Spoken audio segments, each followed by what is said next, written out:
Greetings, fellow action figure connoisseurs, and welcome to another episode of Digital Caveman Presents Surprise Thursday. I, as always, am your host, the Digital Caveman, and today I will be presenting you with the Four Horsemen Studios Mythic Legions Azhar. Let's get into it!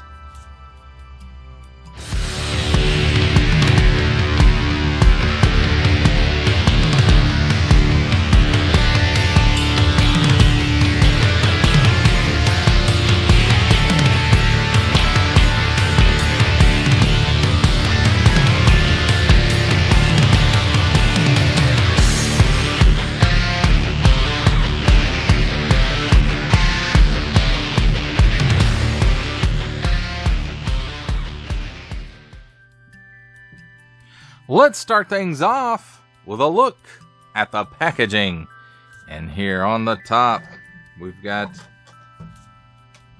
mythiclegions.com, sourcehorseman.com, storehorseman.com, and I don't know why I'm doing that instead of just raising the camera up. And then here is the Four Horsemen logo, at least for Mythic Legions. And then it's a blister card with a nice big blister showcasing the figure and his accessory. Mythic Legions on the bottom, a sticker I forgot to pull off of where I got it on Amazon. Under that, warning, don't stick things in your pie hole that do not belong there. Small, fine, and legalese print, wherever it's made print. Some websites, adult collectible, ages 15 and up. On this side, the symbol of the Circle of Poxus. On this side, there's his backstory, Azhar. If you want to read that, you can pause it right here and have at it. Moving on the back, Four Horsemen. Here's the cross sale with no names, but I know this one, he's Boreas, the horse. And this looks to be a head pack. And then I'm not sure of the names of these other guys right off the top of my head. This, however, I believe is Alithia, the Vampire Queen. And then Four Horsemen logo. And then here is a lot more text that if you want to read it, please feel free to pause and read as much as you want. And then unpause it. And then some more websites over here, small, fun, legalese print. And that, my friends, is a look at the packaging. Let's take a look at the figure and his accessories. And let's start off with his shoulder armor, pauldrons, whatever you want to call it. So it looks like they're molded in this color. And you can see the pin here with a bit of a mushroom pin to it. So go into his back. It's got some paint apps right here and here, and then these I don't want to call them buttons, but rivets. So here and here, here and here, and also on the back side here and here. So it does have nice molded details in it too. So look at that design that's in there, and then it's overlapping. So really cool looking piece.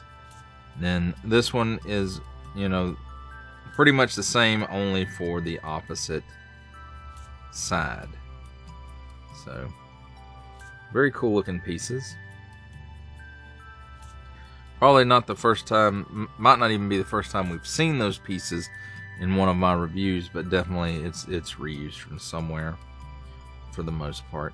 Again, that probably applies to this sword as well. All molded in this black plastic, and maybe a paint app here to give it, you see how it kind of has a shiny finish to it, so maybe that's a paint app. But nice molded details, it looks really cool. Rounded bit for the pommel there. And then pretty much all that holds true for this dagger as well. So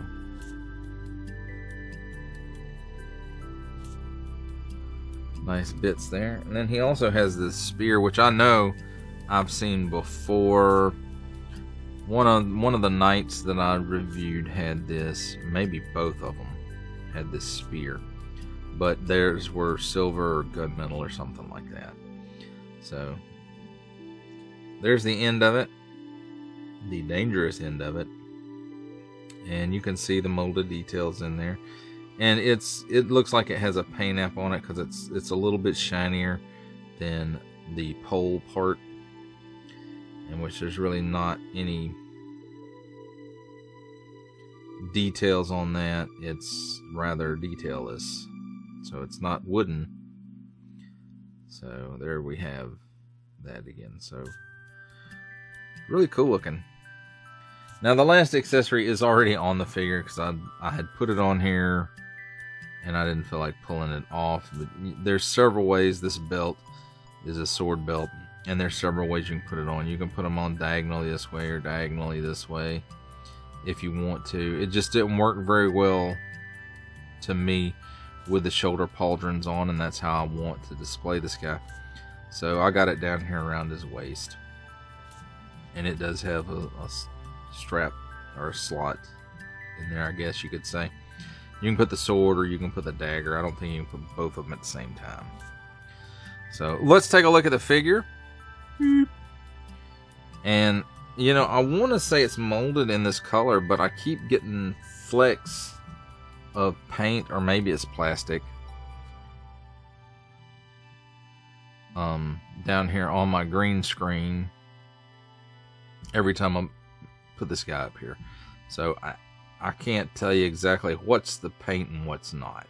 So these stripes, even on the head and the face and stuff and the horns here, that's all paint app, I'm pretty sure. And then it's got some shading going on here down the chest, and maybe a little bit under the pectorals as well, and on the abs too. We've got some molded in veins there on the arms, so that's pretty cool. And we've got this overlay that pins in, and this overlay as well, which you pull the figure apart at the midline or at the waist. You know, you can take that off if you want to, but you still have these armored legs, so you can't just make him, you know, 100% nude demon running around. So those stripes, you know, they even go around on the back side as well. Some of them go all the way around, some of them don't because they're stripes. And again, some of that shading or an overspray maybe right here, and that's really all of that I see. Then on these gauntlets, the wrist part of it, you know, we've got this deco here that matches up with the shoulder pauldrons on the front and the back, and then this piece as well on the buttocks, and then a stripe down the hand as well. I didn't notice that till right this second. So, you know, same on this side as the other side. And nice molded details, and even the rivets, you know, again, have those paint apps on them. And even on these overlays, the rivets have that paint app on them, it looks like. Yeah. And the stripe down the leg, again, ties in with the shoulder pauldrons, this butt cover, and the gauntlets. Look at his eyes. Just evil. And then really, as far as paint apps go, really there's not a lot going on the thighs. It looks like it's just, you know, this plain color. Now whether that's paint or it's molded in that color, I can't 100% tell you. But it doesn't look like the oversprays really made it down this far, so that's okay. And then the shin parts, you know, it's armored. I think we've seen this before. I think one of the knights, if not both of them, probably have the same bit. Now this piece is new for me, this armored bit here, and then he's got hooves. And look at that, they even detailed the bottom of them. That is really cool. Now let's talk about his articulation real quick. So it's, you know, the neck and the torso are one piece, and it's just a ball up here on the top of the neck. No hinge in there at all. So he doesn't really look up much. He can look down that far. He doesn't have any chicken neck. He does have some waggle. He can do the full exorcist because he's a demon. 360 degrees of rotation at the shoulder, and it raises up not quite 90 degrees. And nothing in the bicep. Single hinge and swivel at the elbow, swivels around 360 degrees, and it gives you a bit less than 90 degrees worth of bend. 300 and, well, I say, now the whole gauntlet will spin around, and the wrist does spin. Without this piece, it looks like some of it is blocking it from moving by itself, so it does have some movement to it, and it's on an in and out hinge. This side is an in and out hinge as well. Then we have a ball joint or half a dumbbell, whatever you want to call it, here at the waist, and it gives him that much hula. He can lean to the left and the right. He can lean back that far and forward that far, as well as rotate 360 degrees there. At the hips, so let's see, the overlays here from the belt, they really get out of the way, so he can give you the full splits, and if it's not the full splits, it's almost the full splits, but these side pieces don't hinder him up in any way. This front flap does get out of the way, so he can get not quite a 90 degree forward kick and back, maybe about a half a step. Now he does have, it's thigh rotation, but it's not really a thigh cut. It's where this upper part of the leg inserts into the thigh, but it will spin around there, and if you raise it up a little bit, it will go the full 360 degrees. He also has a single hinge and swivel at the knee. It does rotate 360 degrees, and it will give you, we'll say, approximately 90 degrees worth of bend. At the ankle, it tilts down like that.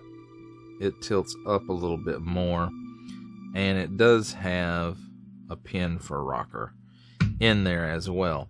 Now, as far as all of his accessories go, we talked about these pins before. These ports in his back, these two, are where these shoulder pieces go. And you can customize this however you like. You can put one on or none on, or both of them on, like I'm fixing to do, because I think it looks really cool with the both of them on. But you don't have to do, you know, you can fix him up any way you want. Now, what I'm going to do is take his sword and slide it right in there on the belt, and you see how it just, you know, it goes in there, and you have to mess around with it a little bit to get it right. And then we'll put this dagger in his hand over here, and his spear we'll just put right in his other hand. And there you have it, my friends. There's a look at the figure and his accessories. It's time for my favorite part of a review, comparisons. And here we have the Four Horsemen Studios Mythic Legions Azhar with the Four Horsemen Studios PowerCon exclusive Standard Edition Mythic Legions Demistros, and the Four Horsemen Studios Mythic Legions Skeleton Legion Builder.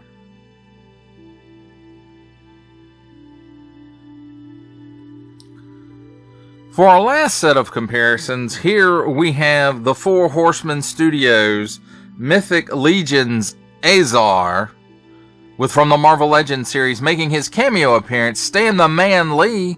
From G.I. Joe Classified series, the Hasbro Pulse exclusive Regal variant Cobra Commander. From Star Wars The Black series, the Archive Edition 501st Legion Clone Trooper. And for a 7-inch scale comparison, from the Masters of the Universe Masterverse line, the 40th Anniversary He-Man. For final thoughts on the Four Horsemen Studios Mythic Legions Azhar, I have to say, he's a pretty cool looking demon dude.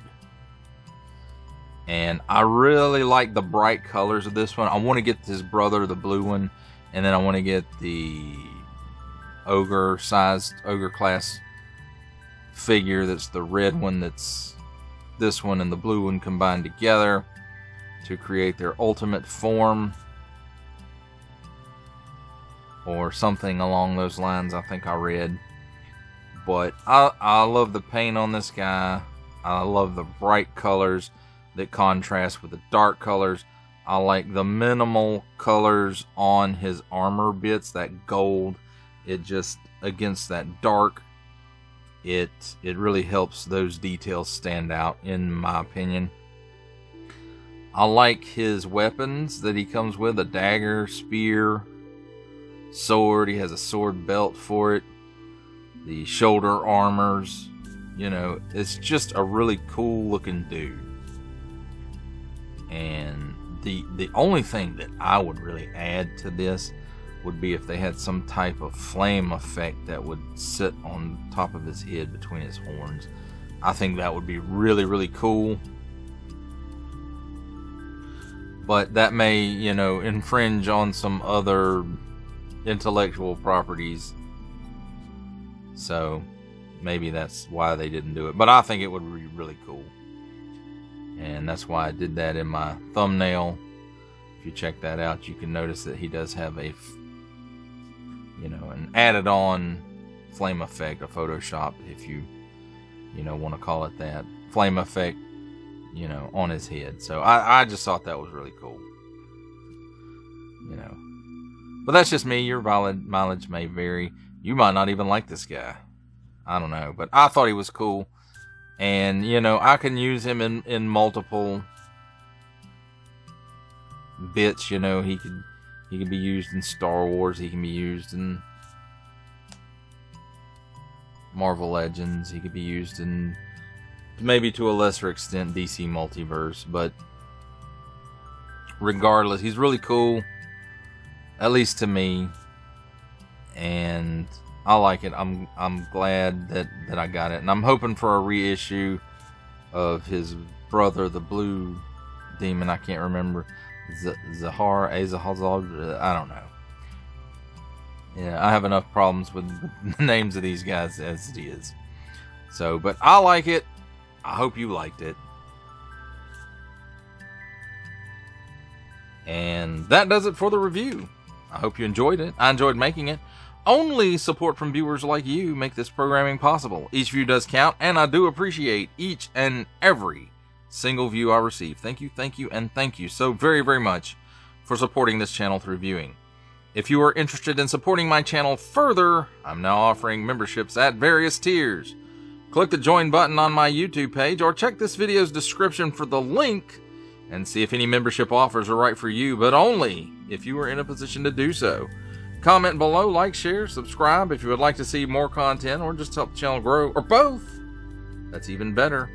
And don't forget to ding that bell so that in the future you will be notified as my new content becomes available.